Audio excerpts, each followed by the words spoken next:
खाना खाने के बाद सूरत कुरैश पढ़ने के 3 फायदे। जो एक दफा पढ़ेगा तो खाने में अगर जहर भी मिला हो तो वो असर नहीं करेगा।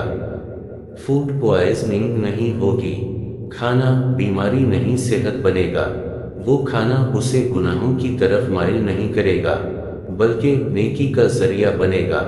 जो दूसरी दफा पढ़ेगा तो अल्लाह ताला इसको ऐसा दस्तरखान देता रहेगा, बेहतरीन अच्छे से अच्छा अता फरमाएगा। जाहिर है कि रोजी अच्छी होगी तो दस्तरखान भी अच्छा होगा। जो तीसरी दफा पढ़ेगा तो अल्लाह ताला इसकी 7 नस्लों को लाजवाब खाने के दस्तरखान देते रहेंगे इंशाअल्लाह। दोस्तों, अगर आप इसी तरह की मालूमाती वीडियो देखना चाहते हैं तो हमारे चैनल SH वॉइस को सब्सक्राइब करें। शुक्रिया।